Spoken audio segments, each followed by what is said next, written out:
ফিতরা আদায়ের পদ্ধতি কি?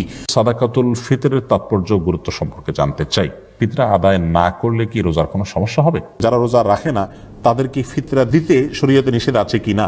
ফিতরার টাকা দিয়ে গরিবদের কিছু কিনে দেওয়া যাবে কিনা? আমি সপরিবারে শহরে থাকি, আমার গ্রামের বাড়ি থেকে ফিতরা আদায় করলে আদায় হবে? সাদাকাতুল ফিতর কি শিশু সন্তানের পক্ষ থেকেও দিতে হবে?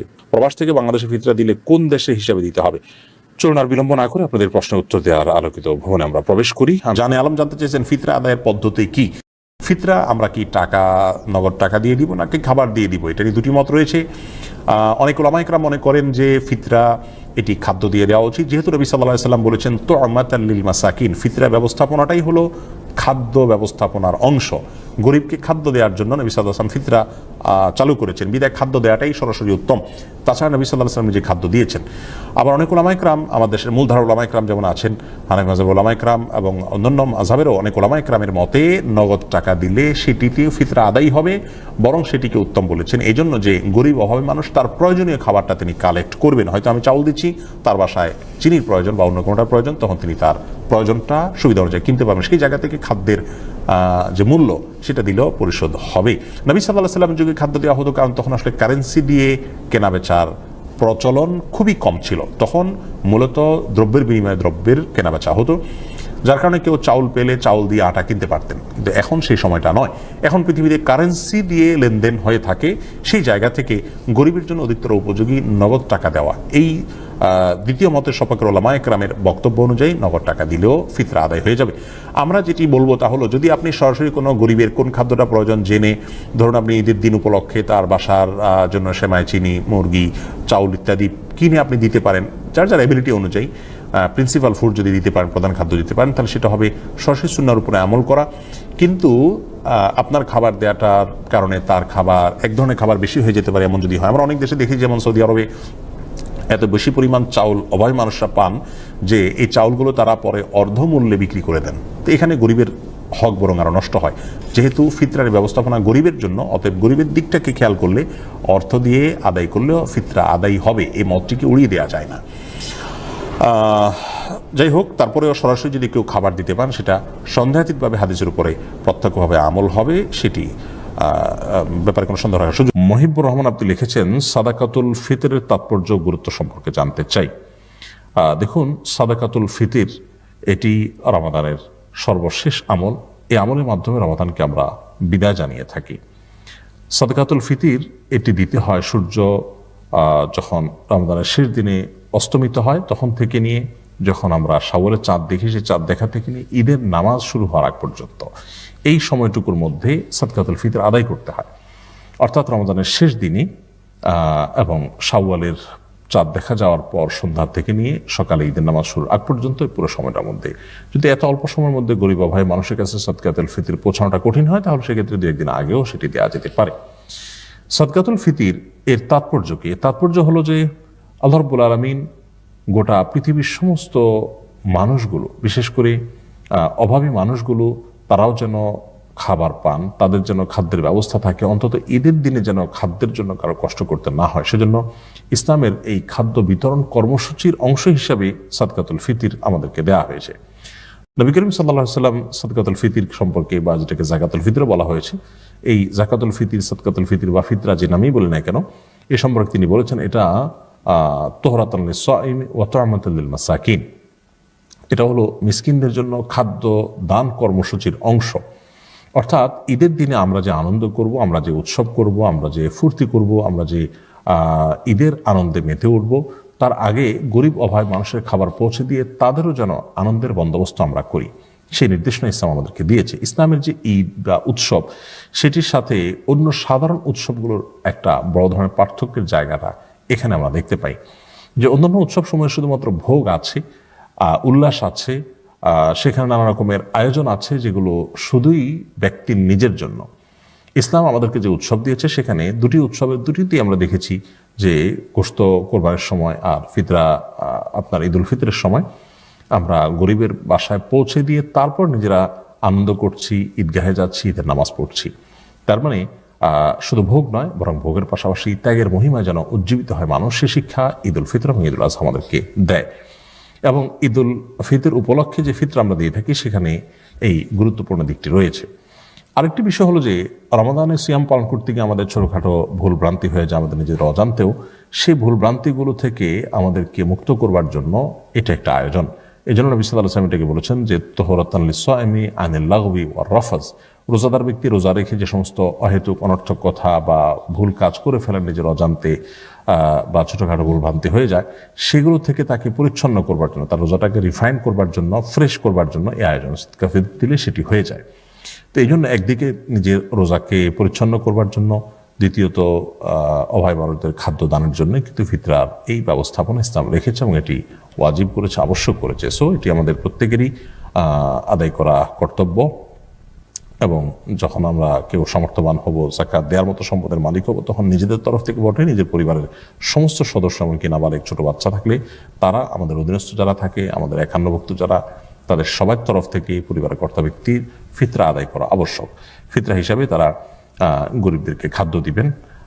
অনেক উলামার মতে খাদ্যের বিপরীতে যদি টাকা দেওয়া হয় খাদ্য কেনার জন্য, তাতেও ফিতরা আদায় হয়ে যাবে, যেটা আমাদের উলামা ইকরামের মত এবং আরো অনেক উলামাদের মত। যদিও আরো উলামা ইকরামের ক্ষেত্রে ভিন্ন মত পোষণ করেন এবং তারা মনে করেন যে ফিতরা হিসাবে শুধুমাত্র খাদ্যই দিতে হবে, যেহেতু হাদিসে খাদ্য এটা আলাদা করে স্পেসিফিকলি বলা আছে। তো নবী সাল্লাল্লাহু আলাইহি ওয়াসাল্লামের যুগে মূলত টাকা পয়সার লেনদেন, কারেন্সির লেনদেন এরকম হতো না আজকাল যেরকম হয়। তখন মানুষ খাদ্য বা আসবাবপত্র, বিভিন্ন আসবাবপত্রের লেনদেনটা বেশি করতো।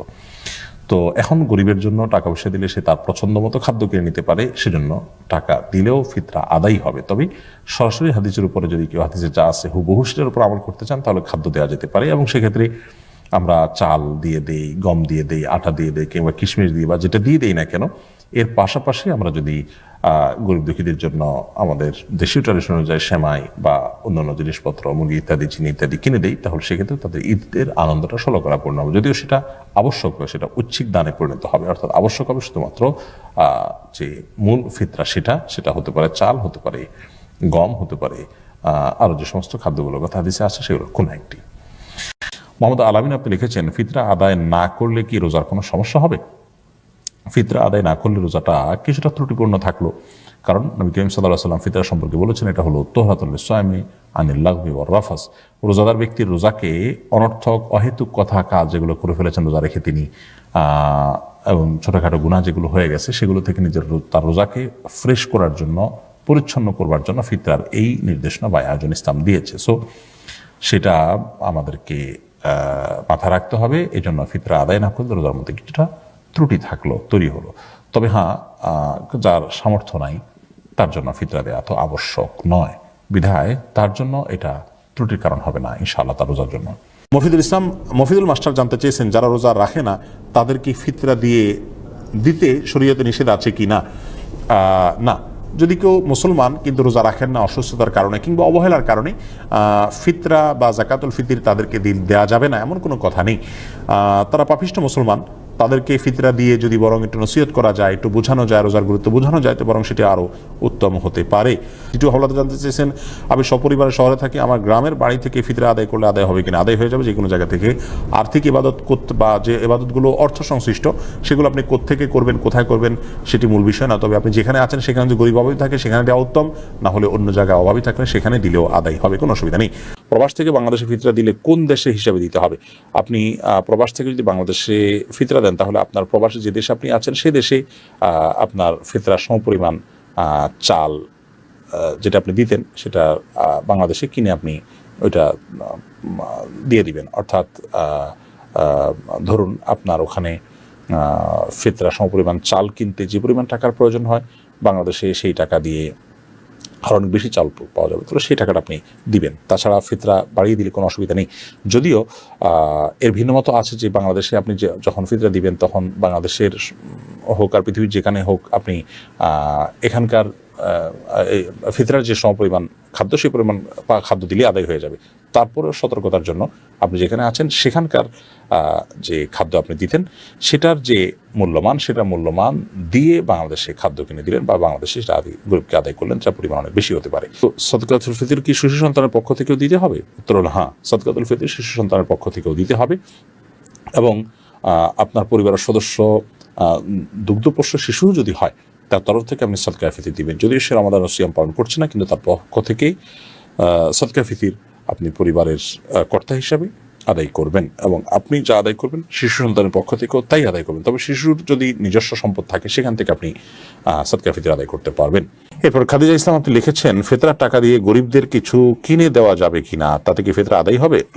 ফিতরার টাকা দিয়ে গরিব এবং অভাবী মানুষদেরকে আপনি যদি অন্য কিছু কিনে দেন সেটা উচিত কর্ম নয়, সেটাতে ফিতরা আদায় হওয়ার সম্ভাবনা খুবই ক্ষীণ। বেলাল হোসেন আপনি লিখেছেন, জীবনের অনেক রোজা কাজা রয়ে গেছে, এখন কি আমি আগে পেছনের রোজাগুলো কাজা আদায় করব নাকি এই রমজানের রোজাগুলো আগে রাখবো? দেখুন, জীবনের যদি অনেক রোজা আপনার কাজা হয়ে থাকে তো করবে, তাহলে সেক্ষেত্রে সে রোজাগুলো এই রমজানের আগে আগে আপনার রেখে ফেলা উচিত ছিল, কর্তব্য ছিল। এখন তো রমজান চলেই এসেছে, অতএব এই রমজানের রোজাগুলো আপনাকে রাখতে হবে। এই রমজান শেষ হওয়ার সঙ্গে সঙ্গেই আপনি বিলম্ব না করে বিগত বছরের বিগত জীবনের যে রোজাগুলো আপনার কাজা হয়েছে সেগুলো রেখে ফেলার চেষ্টা আপনাকে অব্যাহত রাখতে হবে। মিজান হাসান আপনি লিখেছেন, রমজানে উমরা করার বিশেষ কোনো ফজিলত আছে কিনা, উমরা করার কি নির্দিষ্ট কোনো সময় আছে?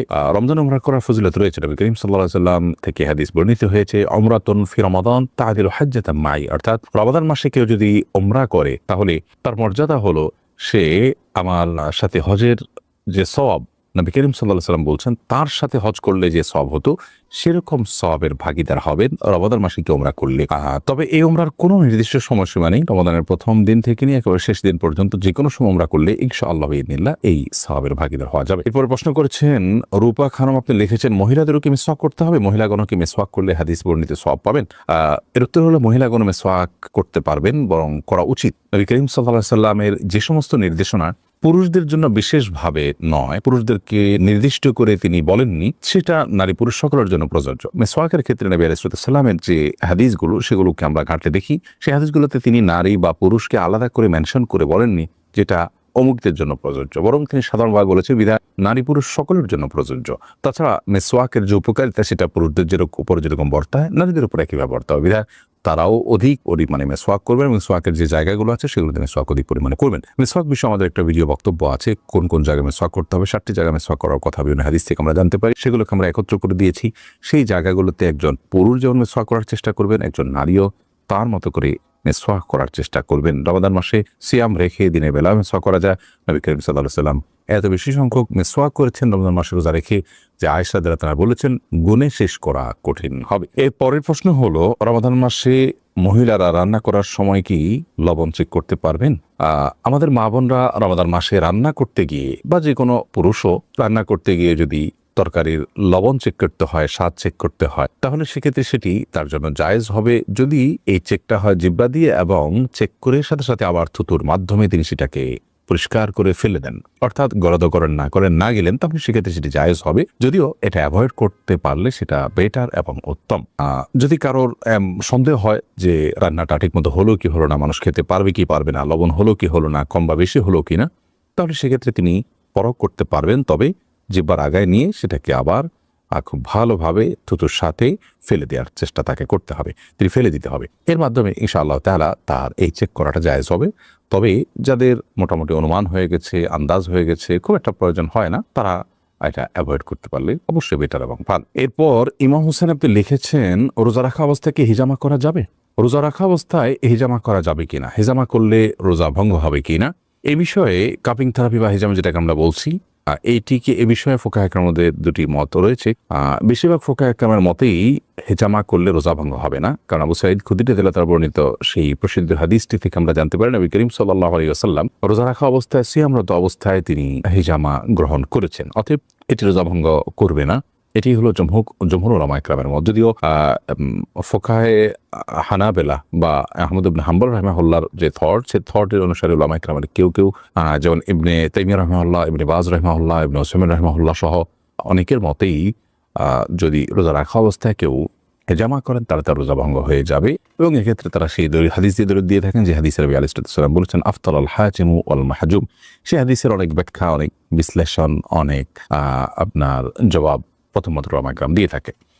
যাই হোক, তো খোলাসা কথা হলো যে জমহুর বা সংখ্যাগরিষ্ঠ আমাদের মতেই হেজামা করলে রোজা ভঙ্গ হবে না। শামসুন নাহার স্মৃতি আপনি লিখেছেন, রোজা অবস্থায় টুথপেস্ট দিয়ে ব্রাশ করা যাবে কিনা? টুথপেস্ট বা মাজন ইত্যাদি দিয়ে, পাউডার ইত্যাদি দিয়ে দাঁত ব্রাশ করা যাবে কিনা, এ বিষয়ে আমাদের দেশের উলামা ইকরাম বলে থাকেন এটি মাকরুহ এবং অপছন্দনীয়। রোজা হয়ে যাবে কিন্তু একান্ত প্রয়োজন ছাড়া আপনি এটি মুখে ব্যবহার করার ফলে আপনার থুতুর সাথে অপ্রয়োজনে কিছু জিনিস আপনার পেটে যাচ্ছে, সেটা পরিমাণে কম হলেও, এই জন্য এটা আপনার জন্য অনুচিত এবং মাকরুহ। সাহরি খাওয়ার সাথে সাথে আপনি ফজরের আগে আগে ব্রাশ করে ফেলবেন, এরপর দিনের বেলা আপনি মিসওয়াক করবেন কিংবা খালি ব্রাশ দিয়ে আপনি দাঁত ঘষবেন।